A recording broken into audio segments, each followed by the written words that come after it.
Hi friends, అందరికీ నమస్కారం. Cricket updates కోసం మన ఛానల్ను సబ్స్క్రైబ్ చేసుకోండి. ఫ్రెండ్స్, ఇక మ్యాటర్కి వస్తే ఒక్కో టీం ఆడతీరు ఒక్కో విధంగా ఉంటుంది. ఇంకా చెప్పాలంటే ఒక్కో టీంపై కూడా ఒక్కో విధంగా ఉంటుంది. ఇప్పుడు టీమిండియా ఆడతీరు చూద్దాం. ఆస్ట్రేలియాపై పోటాపోటీగా ఆడుతూ ఉంటుంది. అట్ ద సేమ్ టైం మన వాళ్ళు బంగ్లాదేశ్తో ఆడినా కూడా మ్యాచ్ గెలుస్తుందన్న గ్యారంటీ ఉండదు ఒక్కోసారి. ఇంకా చెప్పాలంటే అందరికీ గుర్తే ఉంటుంది, ఆఫ్ఘనిస్తాన్తో సైతం టీమిండియా టీ20లో హోరీగా పోరాడి గెలిచిన సందర్భాలు ఉన్నాయి. అందరికీ తెలిసే ఉంటుంది కదా, ఆఫ్ఘనిస్తాన్తో మనం 2 సూపర్ ఓవర్ల వరకు మ్యాచ్ను తీసుకెళ్ళగలిగాం. ఆఫ్ఘనిస్తాన్ అంతలా పోరాడింది. సో ఆ రోజు ఆఫ్ఘనిస్తాన్ అంతలా పోరాడింది కాబట్టి మ్యాచ్ ఫిక్స్ జరిగిందా అంటే అది కరెక్ట్ కాదు. అలాగే మన వాళ్ళు సౌత్ ఆఫ్రికా పర్యటనకు వెళ్ళారు. ఈ మధ్య టీ20 సిరీస్లో వాళ్ళను చిత్తుగా ఓడించారు. అసలు మన బ్యాట్స్మెన్లు అభిషేక్ శర్మ కావచ్చు, సంజు శాంసన్ కావచ్చు, సిక్సర్లతో విరుచుకుపడ్డారు. ఇద్దరు కూడా సెంచరీలు చేశారు సౌత్ ఆఫ్రికా గడ్డపై, బౌన్సీ పిచ్లపై. అలాగని సౌత్ ఆఫ్రికా మ్యాచ్ ఫిక్సింగ్కు పాల్పడింది అనడం కరెక్ట్ కాదు. ఇలా ఒక్కో జట్టు ఆడతీరు ఒక్కోలా ఉంటే ఒక్కో టీంపై కూడా పరిస్థితిని బట్టి అలా ఉంటుంది. ఇక ఇంగ్లాండ్ కూడా సేమ్ అదే.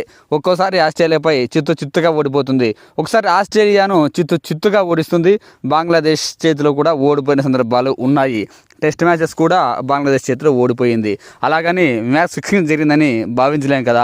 ఈ విషయం అంతా ఎందుకు చెప్తున్నానంటే, పాకిస్తాన్ మాజీ కెప్టెన్ ఇంజమాముల్ హక్ టీమిండియాపై అక్కసును వెలగక్కాడు. టీమిండియా జింబాబ్వేతో జరిగిన మ్యాచ్లో జింబాబ్వే ఆటగాళ్లకు డబ్బులిచ్చి మేనేజ్ చేసిందని, ఫిక్సింగ్కు మ్యాచ్ గురైందంటూ, దానివల్లే టీమిండియా గెలిచిందని, సెమీస్ బెర్త్ను అలాగే సజీవంగా ఉంచుకుందని వ్యాఖ్యానించాడు. లేదంటే జింబాబ్వే జట్టు బౌలింగ్ మరీ అంత అధ్వానంగా వేయదని, గల్లీ బౌలర్లు వేసినట్టు వేశారని, టీమిండియా 250 రన్స్ ఎలా కొట్టిందని బౌలింగ్ సక్రమంగా వేస్తే అని వ్యాఖ్యానించాడు. అలాగే స్లోగా బ్యాటింగ్ చేసే తిలక్ వర్మ ఈ మ్యాచ్లో 300 స్ట్రైక్ రేట్ మెయింటైన్ చేయడం కూడా ఏంటని ప్రశ్నించాడు. అఫ్కోర్స్ సిచ్యువేషన్ బట్టి ఒక్కోసారి ఒక్కో విధంగా ఆడుతుంటారు స్లో బ్యాట్స్మెన్లు సైతం. అంతెందుకు మన రాహుల్ ద్రావిడ్ వన్డేలు కూడా టెస్ట్ మ్యాచ్ తరహాను చాలా సందర్భాల్లో ఆడాడు. అలాంటి ద్రావిడ్ కూడా న్యూజిలాండ్పై 18 బంతుల్లో హాఫ్ సెంచరీ చేశాడు. అలాగని ఆ రోజు న్యూజిలాండ్ బౌలర్లు మ్యాచ్ ఫిక్సింగ్కు పాల్పడ్డారని భావించలేం కదా. ఇలా సందర్భాన్ని బట్టి కొనసాగుతుంది ఎవరిది ఆట తీరు అయినా. కానీ ఇవన్నీ తెలియకేం కాదు ఇంజమాముల్ హక్. మనలాంటి సాధారణ క్రికెట్ అభిమానులకే ఇంత అవగాహన ఉంటే అంతర్జాతీయ మ్యాచ్లు దాదాపు 400 మ్యాచ్లు ఆడి ఉంటాడు, టెస్టులు వన్డేలు కలిపి ఇంజమాముల్ హక్. అలాంటి వాడికి అవగాహన ఉండదా? ఖచ్చితంగా ఉంటుంది.